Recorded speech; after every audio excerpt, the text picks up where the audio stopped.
E aí, galera, Revoal, parte 2 começando aqui no canal. Deixa seu like, se inscreve no canal. E eu quero ver seus feedbacks, o seu comentário do que está achando. Lembrando, antes de começar nosso Revoal do capítulo 1, né, semana passada, o vídeo passado foi sobre o prefácio, introdução, um pouco da ideia do que é o Revoal, que é a revisão em voz alta. Lembrando algumas coisas assim para a gente já entrar. Eu sou um leitor mediano e carregado com meus vieses, com minhas crenças, então eu vou ler com essa perspectiva e vou interferir e falar os meus insights, aquilo que eu e pensar aquilo no livro que eu achar interessante ou esse que eu achar interessante, é, baseado nessa minha visão de mundo, obviamente. Então nada mais do que isso, sabe? Não tem roteiro específico, tem apenas um leitor, é, enquanto depois que lê aquele capítulo está um pouco fresco na cabeça, interferindo baseado no que eu acredito na vida, tentando trazer um pouco para minha realidade, seja no esporte, na vida pessoal. Então, dito isso, pegue leve comigo em relação à revisão, não tem intuito aqui de cagar regra, de falar algo com uma verdade absoluta, como se o que o livro está falando é a verdade, então talvez alguma dessas intervenções a gente questione, a gente adicione, a gente negue, a gente discorde do que está no livro, e essa é a ideia, tá? Não é uma coisa quadrada, fechada e daquele jeito, beleza? Então, dito isso, vamos começar. Eu vou fazer sobre o capítulo 1, que, lembrando que é o livro Você Aguenta Ser Feliz, do Dr. Arthur Guerra, com Nizam Guanais. Dr. Arthur Guerra é um psiquiatra que adota a parte de atividade física como uma abordagem junto ao tratamento da psiquiatria mais tradicional, né? Tanto do diagnóstico, da parte de medicamentos, mas também ele usa como uma das abordagens e insiste para os pacientes dele praticar atividade física de uma forma quase que no nível de competição, assim. E aqui é o livro sobre isso, né? E o Nizam Guanais é um paciente dele que é um publicitário super famoso, e aí eles decidiram escrever junto, né? Então tem um bate-bola, assim. Geralmente o capítulo começa com um deles falando, o outro meio que não chega a ser uma resposta, mas tudo dentro daquele tema. Hoje ele tá aqui, tá, hein? O Ice está aqui, então, olha lá. Tamanho da fera. Vamos começar aqui então, gente. Capítulo 1, o título é Não Existe Saúde Sem Saúde Mental.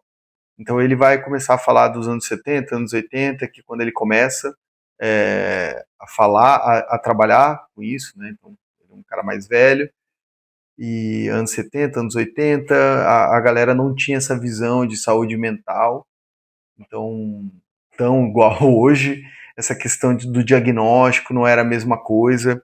Às vezes a gente associava, naquela época associava o transtorno a uma loucura. Esse cara é louco, né? Então tinha toda aquela coisa do hospício, aquela coisa bem mais estereotipada, né? Ele fala nessa parte que o diagnóstico consistia do paciente chegar lá, faz um diagnóstico, fazer uma previsão, olhava sintoma, tal, uma coisa muito. Então, o tipo de tratamento que ele oferece, que ele trabalha, esse tipo de abordagem que ele faz, não era tão forte e era um pouco mais separado. Então, era a psiquiatria de um lado e, tipo, prática de esporte é prática de esporte, né? Então, juntar as duas e trabalhar como se fosse dentro da mesma abordagem, não existia essa visão. Eu grifei aqui. Hoje a saúde mental está muito mais ligada a bem-estar e qualidade de vida do que a ausência de transtorno mental. Tem a ver com encontrar uma espécie de equilíbrio interno que nos permita desenvolver habilidades e interesses. Lidar com pensamentos, emoções, regulando-os diante das situações, da adversidade. Também tem a ver com construir relacionamentos sólidos, participar de maneira ativa na sociedade, ter propósito e bons hábitos de vida. Então, é aquela coisa, né? Tipo, a saúde mental já não é uma ausência de transtorno. Alguém vai ter um TDAH, vai ter uma coisa, um transtorno de ansiedade, vão ter outras pessoas com depressão, vão ter outros com transtornos compulsivos, e a questão não é não ter, a questão é conseguir viver isso né, regulado, equilibrado dentro da sua rotina, que isso não te afaste da sociedade. Então ele fala muito isso sobre os relacionamentos, né? Então você conseguir se relacionar, conseguir ter um propósito, conseguir ter um bom hábito e para servir a sociedade, fazer aquilo que você se prontificar a fazer, né? Que isso não te atrapalhe. Né? Então ele vai falar um pouco disso, vai falar do lance da OMS, que não que é muito baseado nessa visão atual da OMS, o lance de não existe saúde sem saúde mental, que a gente nos acostumamos a dar atenção e logo procurar um médico quando sentimos a dor em alguma parte do corpo, que ele escreve aqui. Né? Então, por exemplo, isso foi uma das coisas que na época que eu li, isso parece besta, né, gente? Mas, tipo assim, sendo mais sincero, aproveitando o Revoal para ser mais sincero, abrir o coração, eu sempre tive, tipo assim, eu ainda não fiz, nunca fiz uma espécie de uma terapia tradicional, né? Sentar lá e fazer a terapia, enfim. Mas eu vejo que eu carrego muito essa pegada de antiga, de se manter forte, de parecer forte, de ter, apesar de eu ter um pouco mais de vulnerabilidade, vou chegar lá por quê, mas tipo assim, tinha resistência com esse lance da terapia.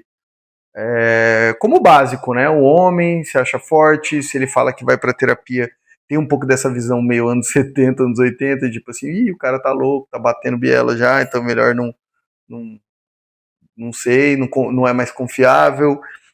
Então eu tinha esse preconceito, mas quase que inconsciente, porque eu nunca verbalizei isso. Eu não era esse cara que ficava assim, porque quem faz terapia, nunca falei. Eu sempre achei e sempre respeitei como algo muito positivo, mas eu sempre tive essa resistência de ir lá e buscar fazer, né? Eu acho que o que me ajudou e conteve um pouco os danos pela falta de não fazer, pela, pela falta de terapia, foi porque eu tive uma família que era mais sensível a muitos assuntos e uma facilidade de ser mais vulnerável.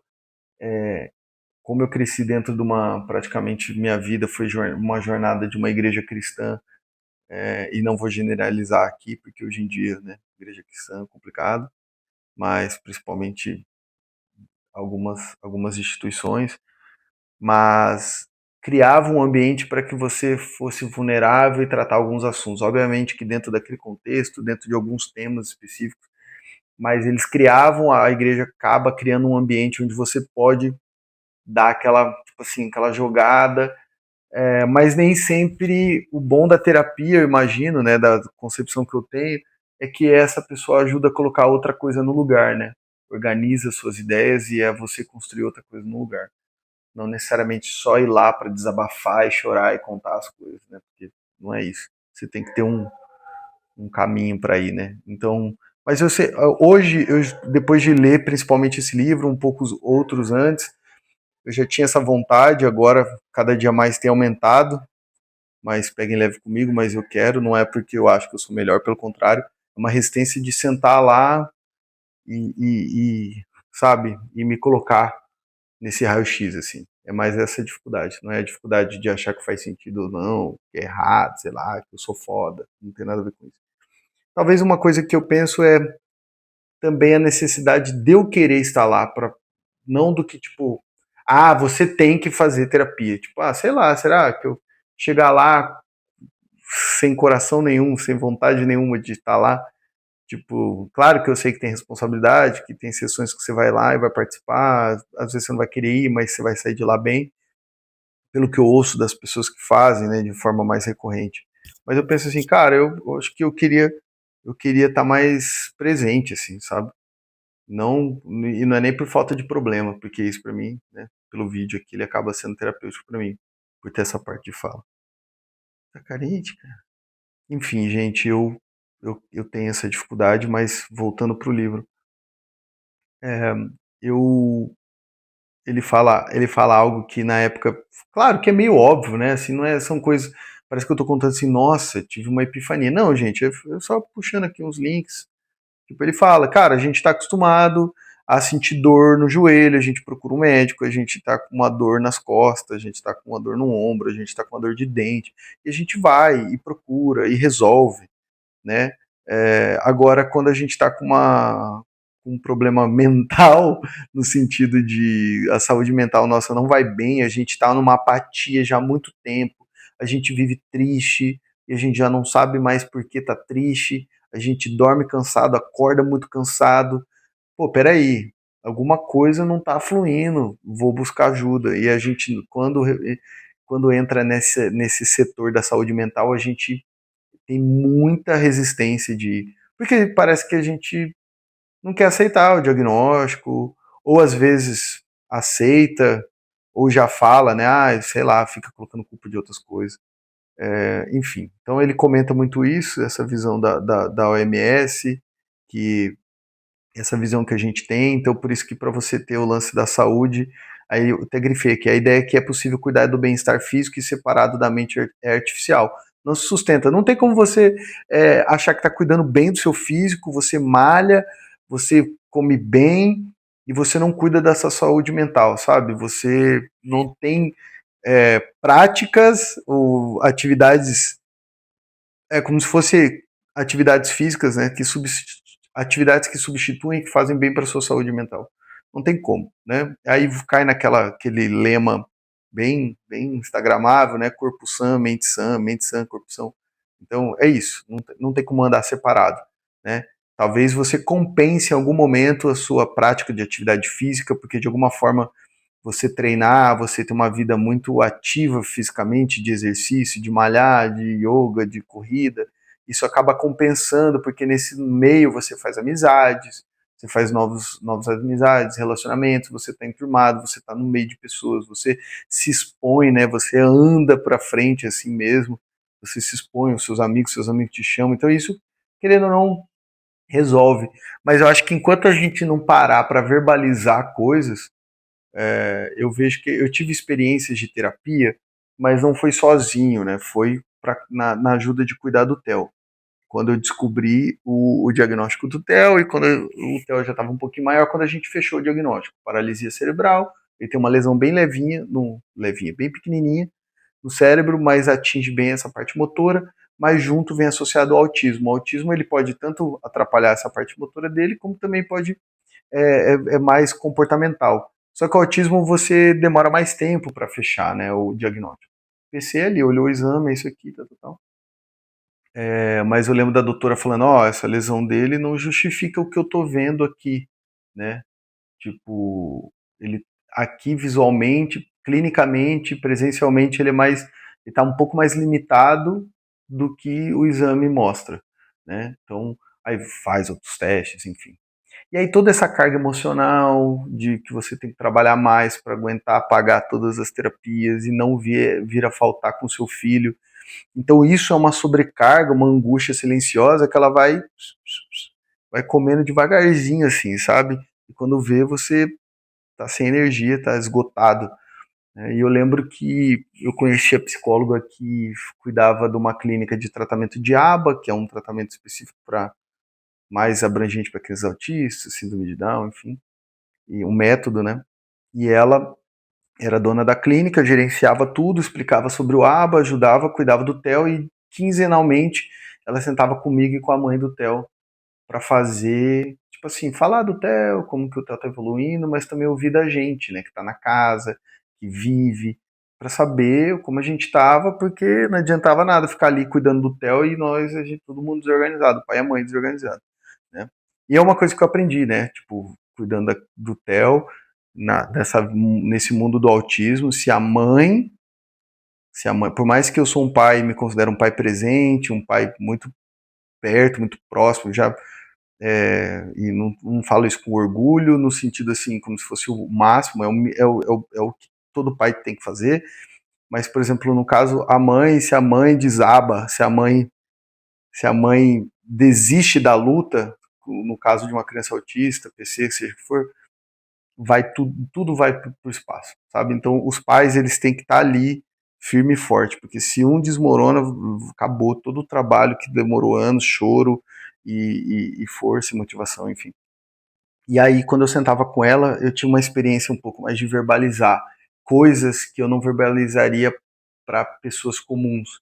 Porque a galera que tá perto, eles gostam do Theo, mas aí eles falam assim: Ah, mas Deus tem propósito, não sei o quê, né? E tudo bem, não culpo ele, sabe? Mas eu tenho esse questionamento. Não, peraí, não tem nada a ver com Deus a parada aqui, né? Tipo, eu creio em Deus, amém, mas não consigo, isso não bate, essas contas não fecham. Mas na intenção de motivar, de te dar esperança, de te acolher. Então eu respeito os amigos, a galera que fica em volta, e às vezes chega para você e fala isso, mas eu ficava meio, cara, não batia. E quando eu verbalizava, eu me sentia um lugar mais seguro com ela, de falar assim, que eu estava cansado, que eu tinha muito medo de vir a faltar, que eu comecei a ficar com medo de viajar e sofrer um acidente e não ter ninguém para cuidar do meu filho, tipo umas coisas assim bizarras, assim, que eu nunca imaginei que eu passaria. Tipo, eu tive uma época na MyCooks que eu viajava direto de avião para inaugurar as lojas e eu tive fases. É que eu nunca falei, nunca verbalizei. Eu verbalizei para ela, verbalizava. Tipo assim, cara, é isso. Tenho medo de faltar, tenho medo de sofrer um acidente tipo, sei lá, e aí? Quem que vai cuidar do teu? Meu pai, meu irmão, sei lá. E é uma coisa que a pessoa vai falar, não, até parece, nunca, mas aí do nada fica aquela angústia. E aí ele cita isso, né? Aceitar que a vida real é feita de sentimentos bons e ruins que vêm e vão como uma roda gigante de emoções. É um primeiro passo importante para cuidar da saúde mental. E ele fala também a prevenção é o presente e o futuro da saúde mental. Então é isso, cara. Foi que me abaixou minha guarda de falar, Paulo, não tem por que você ficar sentindo esse cara, você querer parecer forte.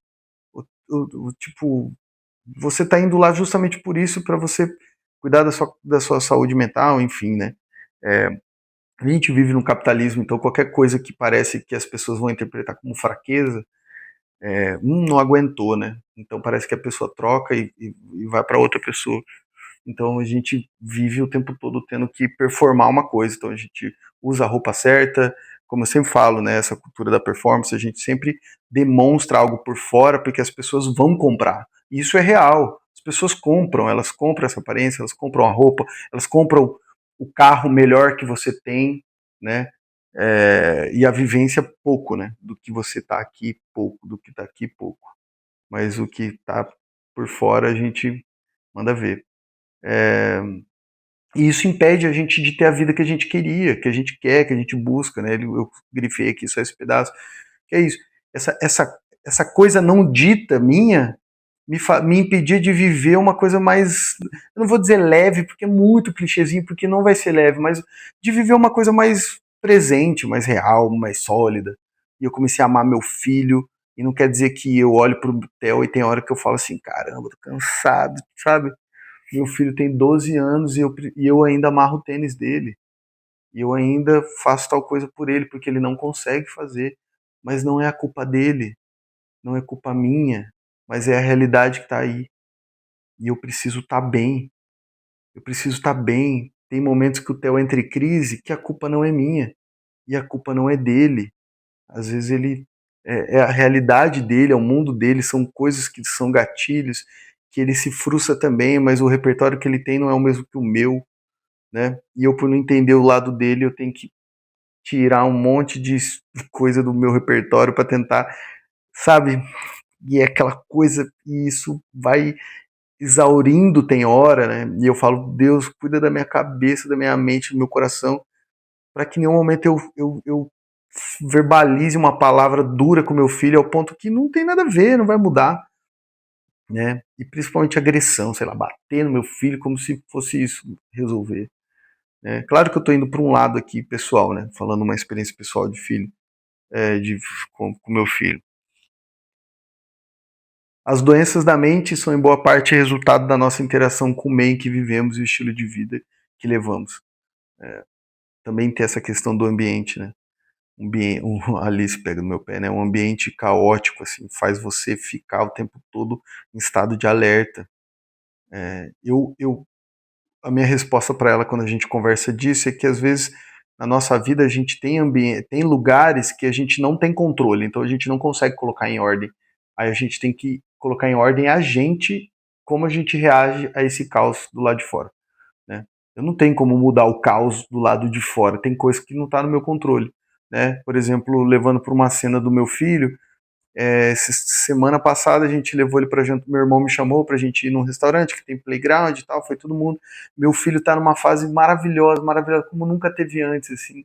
Ele interage com outras crianças, ele via criança, ele chorava, ele era super sensível com isso, assim, de ficar medroso, nervoso, ansioso. Hoje ele tá se expondo, ele quer, que às vezes até eu tô mal acostumado, eu fico com medo dele, sei lá, será que ele vai beliscar, será que ele vai apertar? E ele tá grandão, e ele quer jogar bola, ele não tem hora pra acabar, ele não quer ir embora das coisas, e ele tava brincando no parquinho. Chegou a hora de ir embora. Rapaz, a frustração dele veio, veio carregada na mesma intensidade que ele tava eufórico de brincar. E eu, depois de um tempo, olhando ali, segurando, mas chegando em casa com ele desregulou, ele ficou realmente bem nervoso, chorava como se tivesse, sei lá, ter sido uma coisa muito. E aconteceu, né? Pra ele, na realidade dele, aconteceu. E eu falei assim, nossa, meu filho literalmente tá fazendo tipo uma birra com um filho. Não vou comparar porque não é a mesma coisa, né? Mas talvez trazendo pra realidade era essa. Tipo assim, como eu já vi outras crianças que queriam ficar brincando e o pai falou, não, tá na hora de ir embora. Então essa frustração tem uma reação, né? E a do Theo foi completamente desregulada, assim, porque ele estava muito eufórico, então a frustração veio na mesma energia. E eu falo, caramba, cara, eu não tenho controle sobre isso, mas eu tenho controle sobre mim, de como eu vou reagir em amor ou eu vou para cima com caos, né, no sentido de fica quieto, senta aqui. Então esse ambiente ele altera. Então eu preciso cuidar de mim. E isso, quando eu vou lendo, parece uma coisa. Parece não, é uma coisa muito óbvia, mas a gente não presta atenção. Então, quando a gente está vulnerável e sensível a prestar atenção e a gente vai pensando. E foi lance depois desses pontos que eu comecei a me apaixonar mais e cada dia mais querer fazer uma sessão de terapia sozinho, mas eu vou chegar lá. E trazendo para o lance do esporte, da comida, a Alice, minha namorada, ela veio de uma realidade que ela sempre comeu bem, sabe, pouco óleo, franguinho grelhado, muita salada, muita fruta, muitas coisinhas assim que eu não tinha costume de comer, e não era nem de gostar, era de costume mesmo. Aí minha família já é a comida gordurosa, carregada, fritura, muito doce, doce caseiro, muito bolo. Eu comia, por exemplo, eu falava para ela assim, amor, eu descobri que eu comecei a comer, eu não tinha tanto um limite, porque estava disponível para mim a comida o tempo todo, né? Então, eu praticamente comer para mim é uma experiência de ficar cheio, de sair e ficar estufado, eu só paro de comer quando eu tô cheio. Claro, há um tempo atrás, né? Essa percepção que é muito besta, mas a partir do momento que você presta atenção, você fala, putz, muda. Porque é isso, hoje, tipo, eu como aquele prato, sirvo aquela quantidade, acabou. E aquilo lá tá o suficiente, porque não é mais sobre ficar estufado, é sobre comer, né? Eu não tô numa fase que, é tudo peso. Não peso. Quando tô em prova, aí beleza, vai na balança e tal. Mas porque você tá num ritmo de dieta, então há um regramento ali, uma parada. Mas assim, comendo, pô, comecei a prestar atenção nisso, né? De tipo, puta, um ambiente de comida, de bebida, de álcool, de cigarro, e você meio que se afasta.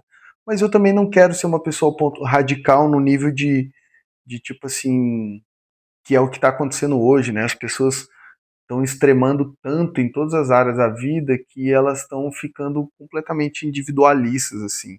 Já não tem uma troca de relacionamento, de amizade, de pessoas que você fala que legal ter essa vibe. Não, é tipo assim, se não for para ser desse jeito, eu nem me relaciono, eu nem quero. Isso desde amizade até um relacionamento amoroso, enfim. Então, porque as pessoas estão tão preocupadas com esse ambiente, porque elas já se frustraram tanto com tudo, que tipo agora e ainda radicalizaram mais, né? Então aumentaram, dobraram a posse. Então a raiva é mais raiva. É, aí você entra nesses vídeos, nesses reels, nessa bolha que é tipo, 5 coisas que você tem que ver que seu amigo não é amigo de verdade. Tem coisa que faz sentido? Tem, mas é criado dentro de um roteiro para você ouvir e falar, é isso, verdade absoluta. Não é preciso um médico especialista em transtorno mental para identificar quando o nosso estado de espírito ou comportamento sinaliza que precisamos de ajuda. É isso, né? Tipo, você sabe muito bem quando você não tá batendo bem da cabeça, né? No sentido de não tá alinhado. Pô, você não viveu nada traumático, não tem nada e tá numa tristeza e ela não passa, e você está cada dia mais se fechando, se afastando, se isolando, e você não come, e isso está afetando o seu trabalho, afetando suas relações. Opa, isso não é normal. Isso eu preciso buscar ajuda. E a ajuda pode ser indo no médico, fazendo exame de sangue, indo no psicólogo, indo no psiquiatra, enfim. E isso a Alice trouxe muito para mim, que eu não tinha costume, e eu vejo a dificuldade, a luta que eu tenho para isso. Como que pode? Eu falo, cara, como que a gente é uns mané, velho? Tem uma dificuldade de marcar um exame de sangue para fazer, sabe? Tem uma dificuldade de ir lá e fazer e chegar pro médico. Eu falo, cara, como nós homens somos muito otários, sabe? A gente não consegue ir no médico e falar assim, cara, eu quero fazer um check-up, ter esse costume de ir lá fazer o exame de sangue, fazer outras coisas. O que precisa para eu saber como que eu tô? Tem gordura no fígado, meu pulmão, meu coração, sei lá. Não, porque, sei lá, a gente acha que é invencível, Superman, né? Ainda mais a gente que, tipo, pratica exercício físico, faz um Ironman, o caramba, né? Então, tipo assim, velho, loucura. Muita gente desenvolveu comportamentos solitários que pode ter levado à ansiedade e depressão, passou a fazer uso de álcool, drogas. Aqui eu sublinhei, mas ele fala um pouco sobre o quanto isso aumentou na pandemia, né? Que isso se intensificou, esses comportamentos, e aí junta com a pandemia, a gente vai perceber sequelas da pandemia, sequelas de pessoas terem perdido outras pessoas, outros familiares, o quanto isso vai impactar. Talvez hoje, 2025, a gente já tenha pessoas que conseguem olhar e falar, isso tudo aqui foi por causa da pandemia, né? Então, tanto pessoal, tanto sequelas pessoais, quanto sequelas ali de comportamento, de as pessoas ficaram mais isoladas, né? Grifei outra parte que os números pré-pandemia já colocavam o Brasil como o país mais ansioso do planeta, com aproximadamente 20 milhões de pessoas sofrendo algum tipo de distúrbio de ansiedade, equivalente a quase 10% da população. Em relação à depressão, são estimados 300 milhões de casos globalmente, sendo 12 milhões no Brasil. Isso faz de nós o povo com o maior número de doentes na América Latina e o segundo maior do mundo, atrás somente dos Estados Unidos. Vai, filhão. Porque os Estados Unidos, sei o que, beleza, vai comprar roupa barata, vai comprar tênisinho da Nike, comprar iPhone. Simplesmente o país que tá, o primeiro país do planeta, o maior doentes, problemas de saúde mental, cara. Assim, um país completamente depressivo, ansioso, é os Estados Unidos, onde o capitalismo é o hardcore até o talo, mas pelo menos a gente tem camisetinha da Nike, tem tudo isso e tal. Doideira, né? E o Brasil segundo. Olha que loucura, né? Então, eu acho que trazendo dados da Organização Mundial da Saúde, tá? Apesar que hoje em dia nem isso a galera acredita mais também, né? Isso é muito por causa do desejo, ele vai falar que é o desejo da gente ter vida perfeita, é um pouco do que a gente falou no episódio passado, Instagram, rede social, sequela de pandemia, tudo isso que a gente tem que conquistar. Então, eu olho para trás com 30 a mais aqui, vou fazer 34 agora, olho para trás, o que eu deixei de construir é o que mais pesa, né? O que eu não conquistei pesa mais do que aquilo que eu conquistei. Então eu começo a olhar, eu falo, eu não tenho isso, eu não tenho aquilo, eu não tenho isso, eu não tenho aquilo. Ao invés de olhar assim, eu tenho isso, eu tenho aquilo, eu tenho isso. E no sistema como o nosso, o que vale é ter dinheiro, né? Ele resume tudo, né? Não tô dizendo que é ruim, mas é isso. As relações, elas fletam e elas entram tudo no campo do dinheiro, né? Isso vai adoecendo a gente. Não existe vida perfeita, ele coloca aqui, deixa eu passar. Aí aqui ele vai falar sobre ansiedade, sobre burnout, sobre depressão. Aí ele fala que a ansiedade é uma tempestade de pensamentos, né? Um burburinho constante que oscila entre remover eventos do passado, sofrer antecipado o futuro e se culpar pela própria confusão mental. Então você sofre das coisas que já passou, é igual eu acabei de falar, né? Eu olho para trás e falo, puta, eu não conquistei isso, não conquistei aquilo, fiz errado aquilo, olha a merda, se eu tivesse voltado eu teria feito diferente, e papapá, papapá, e aí isso vai criando um peso, Aí você olha para o futuro e fala, cara, eu não sei se eu vou ter a mesma oportunidade, não sei se vai fluir, eu já estou mais velho, já estou mais cansado, não quero mais arriscar. Também o cenário do futuro não parece tão positivo quanto eu acho, porque você fica meio, né? E aí, no meio do caminho, no presente, que é o que é a execução do dia a dia, né? São as decisões que você está tomando para chegar lá no futuro, você é uma confusão, porque você não sabe. Às vezes você quer muito aquilo lá, mas com medo de se frustrar, você fica parado, se paralisa. Cara, doideira. Ansiedade judia demais da gente, né? Para o ansioso, a vida nunca tá boa o bastante. Parece que sempre falta alguma coisa. É, e a ansiedade, ela deixa você em estado de alerta permanentemente. Então você fica ali o tempo todo, não dorme direito também. Então tudo parece que você está completamente sensível a todas as coisas. Aqui ele vai falar sobre depressão. Há alguns anos, a autoridade de saúde já previu que essa se tornaria a doença mais incapacitante do mundo até 2030. Tudo indica que essa projeção pode ser antecipada pela pandemia e seus efeitos, né? E aqui ele vai falar da depressão, ele cita um caso, ele conta uma história que ele cuidava do filho, o filho morreu no acidente, ele passou a cuidar da mãe, e aí eu até sublinho uma frase que ele fala que os médicos também sofrem, que é ter que lidar com isso, né? Ter que lidar com isso que acontece. Ele vai falar da explosão do burnout, que ele fala que o burnout é uma crise de estresse gigantesca, é um esgotamento. Aqui, vou até achar aqui. Burnout é um quadro de estresse crônico decorrente de circunstâncias ligadas exclusivamente ao trabalho. E ele fala um pouquinho antes ali que é relacionado a esgotamento e tal. E relacionado a trabalho. Eu tenho uma certa visão aqui, eu tenho medo desse vídeo ficar longo, eu tenho uma certa visão sobre o burnout e porque veio relacionado a trabalho, né? Tanto trazendo para a realidade do Brasil, que às vezes eles não vão citar tanto aqui, né? Passa meio assim. Mas é isso, a gente tem pessoas ganhando um salário mínimo, o salário mínimo a gente não consegue bancar uma vida digna, né? Uma casa, e eu nem falo de casa própria, mas talvez de bancar um próprio aluguel, de poder fazer alguma coisa, de poder levar a namorada para ir no cinema e tomar um suco, uma cerveja, seja lá o que for. A pessoa anda o tempo todo no negativo, subempregos que fazem uma carga horária loucura, com riscos gigantescos. Aí entra para os pequenos empresários, como eu, por exemplo. O Brasil é um país de pequenos empresários, do empreendedorismo, né, que é uma coisa que a gente pregou tanto e agora a gente vive as consequências disso, que todo mundo agora está empreendendo. E empreendedorismo no Brasil não é genialidade. A gente não tem uma estrutura produtiva tão complexa como China, como Estados Unidos, como outros lugares, ao ponto do empreendedorismo vir de lugares geniais, assim, ideias geniais, um carro elétrico, um negócio. Tanto porque geralmente essas coisas são muito caras também, né? Abrir um negócio relacionado a isso precisa de grana, né? Então a gente acaba ficando como? No empreendedorismo por necessidade. Então a gente é o dono da padaria, a gente é o dono da barbearia, a gente é o dono do açaí, a gente é o dono da loja de cookies, de café, da esfirra.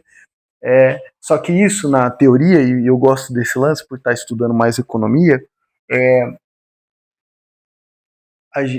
os estudiosos chamam a gente de precariado, né? Que é um cara que ele não é CLT, então ele não está debaixo da relação de trabalho CLT, mas ele trabalha tanto quanto ou mais sem os benefícios, a segurança que a CLT traz, né, de férias remunerada, de folga, essas coisas. Não estou dizendo que a CLT é perfeita, mas na realidade ainda é. E ele trabalha, então ele é meio que funcionário da própria empresa, né? Na maioria é assim, mas eu conheço meu amigo que ele é dono aqui, ele tem caminhonete, ele se deu bem. Pô, beleza, cara, mas a maioria geralmente está sofrendo como funcionário da própria empresa. E isso esgota, porque a pessoa pensa assim, foi vendido na minha geração que assim, Paulo, faz faculdade, se você fizer faculdade, entrar numa empresa, começar a trabalhar, tal, tal, tal, tal, tal, você vai crescer, você vai ser foda, você vai ganhar muito dinheiro e pipipi, popopó. Meu gato. Nos foi vendido para a gente seguir essa rota, seguir esse caminho. E a gente ia se dar bem. Ou depois, no meio do caminho, as pessoas começaram a pregar pra gente: empreenda, que empreender é melhor. Você vai ficar preso na CLT, CLT é prisão. Liberdade é empreender, você vai ter o tempo que você quer, você é flexível. Pai, a gente acreditou e muita gente deu bom. Mas hoje isso já não está mais rendendo, né? E as pessoas estão trabalhando muito mais, não conseguem ganhar bem o que elas estavam planejando, só que não desiste, né? Então você fica assim, não, mais 2 anos e vai bom, e vai dar bom. Mais 2 anos e vai dar bom, mais 2 anos e vai dar bom. E vai chegando e essa pessoa está esgotada, está esvaída e ela não chegou no lugar onde ela quer. E talvez porque essa idealização de onde ela quer chegar também tá borrada, né? Aí ele vai falar sobre os vícios digitais, sobre esse lance da tela, do quanto isso impacta. É um pouco do que eu falei também, o lance do algoritmo, né? O algoritmo praticamente está em tudo, no YouTube, no Instagram, no TikTok, outras empresas também, então tudo é dados, e aí já não se move pela pessoa, mas pelo comportamento onde ela compra mais, que produto que ela compra. E aí no caso da rede social, o algoritmo ele entrega os conteúdos baseado no que as pessoas engajam, e aí esse conteúdo ele está sendo pensado para justamente ter muito engajamento. Então às vezes ele é roteirizado, nem sempre é a verdade, mas ele roteiriza dentro buscando esse engajamento. Então ele vai, sei lá, vai fazer um rage bait, né, que é aquela isca de raiva. Então ela posta um negócio que vai gerar uma indignação tão grande de você que você vai querer comentar, que você vai querer curtir, você vai querer repostar. E a pessoa tá lá feliz da vida, viralizando um vídeo, né? Ou a pessoa, por exemplo, tanto nos temas mais polêmicos e mais sensíveis, a pessoa elas estão se radicalizando cada vez mais nas opiniões. Então, você vê, tem hora numas bolhas, são opiniões relacionadas a relacionamento amoroso, que é o café com teu pai. Aí o cara vai lá e fala um negócio absurdo, que aí faz gerar aquele engajamento, e o cara tá rachando de rir, e ele transforma aquilo em produto, né? E isso em outros lugares, todas as opiniões, eu falo, caramba, parece que perdeu o bom senso, mas aí você vê que isso é uma estratégia. E não é teoria da conspiração, é uma estratégia. A pessoa tá lá, posta. Então um conteúdo linear, um conteúdo que a pessoa simplesmente está falando algo com bom senso, não vai ter entrega. Porque ela o tempo todo ela vai ter que ficar tensionando a corda do bom senso, do discernimento de quem está ouvindo, para poder gerar um engajamento.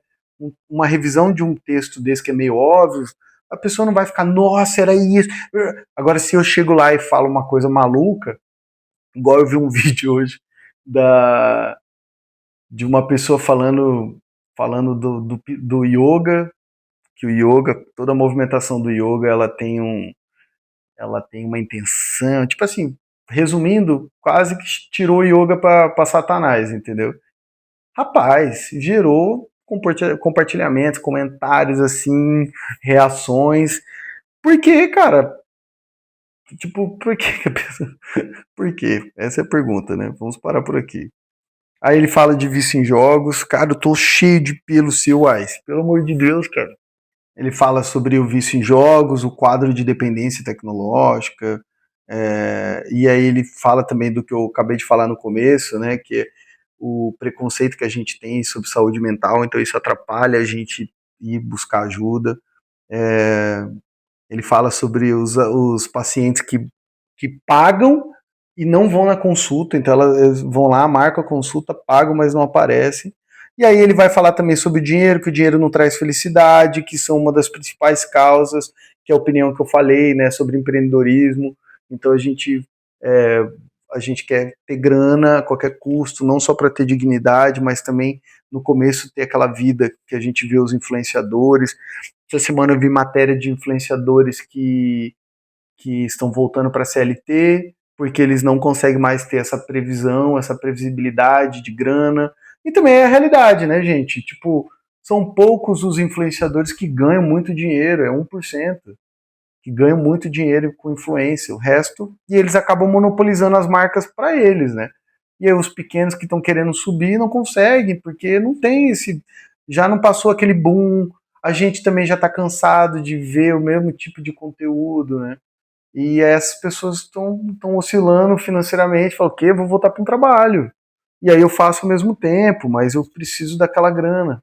Aí o cara, a maioria dos influenciadores ganha de 2 a 5 mil. Aí você que está aqui me assistindo, ai, tipo assim, a gente está lá, Olha o tanto de pelo, cara. Você tá lá assistindo influenciador. E ele tá performando a marca, tá performando aquele lugar, porque ele preparou tudo para ele parecer para você uma pessoa influente. E aí você aceitou, comprou o pacote. Aí você tá lá se baseando nessa influência dele, e na maioria das vezes você tá numa condição melhor, eu não falo só financeiramente, mas é isso, às vezes a pessoa tá literalmente no desespero, então ela não tá te oferecendo o melhor produto porque ela acredita, e sim porque tá pagando o que ela precisa pagar, porque ela tem conta. E aí você tá lá, tipo, entrando nesse funil. Que doideira. Relacionamentos também, né? Os relacionamentos acabam por questão financeira, porque há uma idealização também de tudo, né?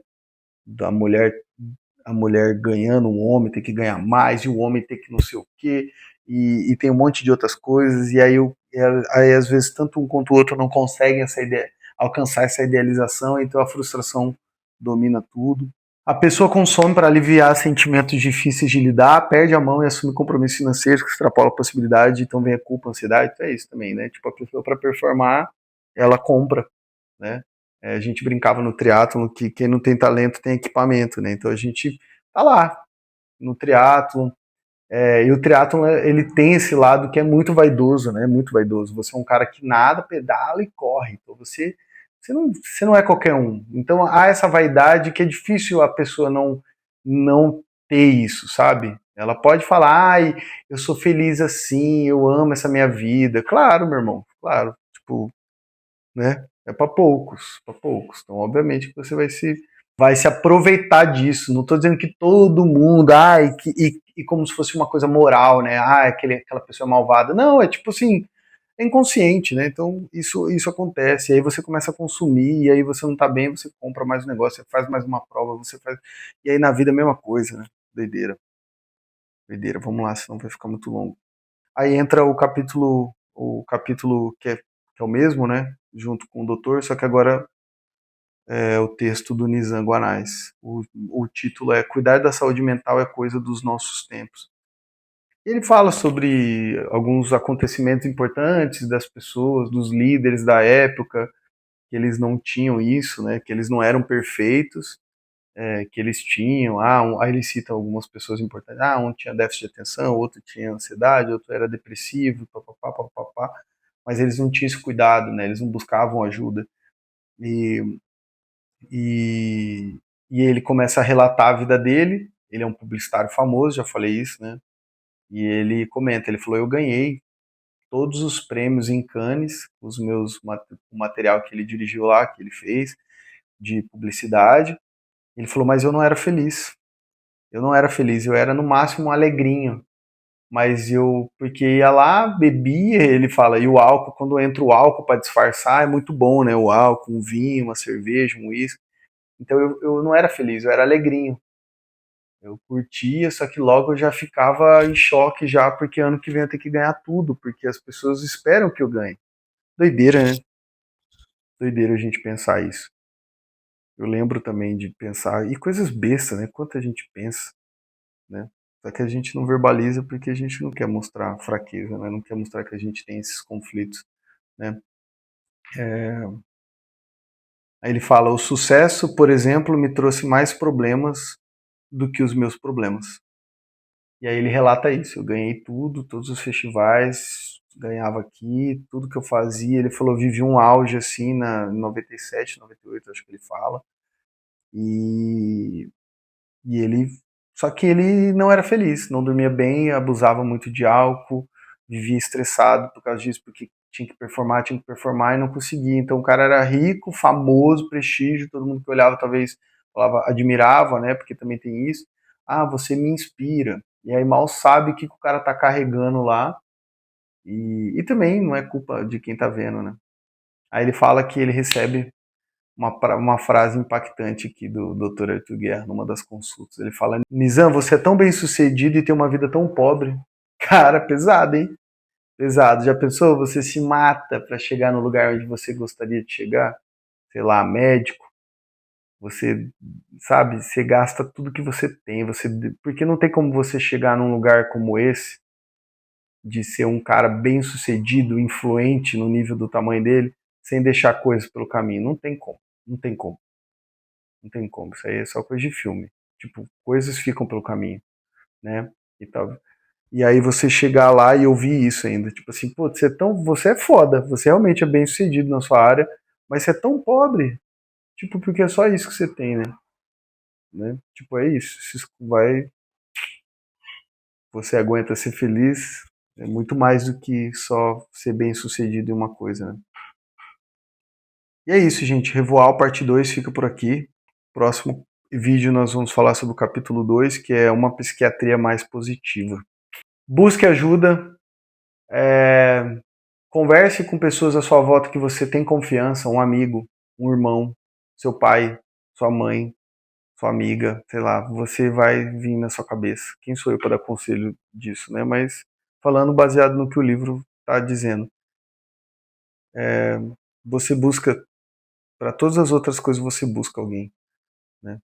Então é uma coisa que é um aprendizado para mim também, buscar mais ajuda. E é isso, sobre saúde mental, para estar com as ideias organizadas e você conseguir viver a vida que você está querendo, que você está sonhando. Esse é o Revoal parte 2. Beleza, galera? Muito obrigado. Deixa seu like, deixa seu comentário.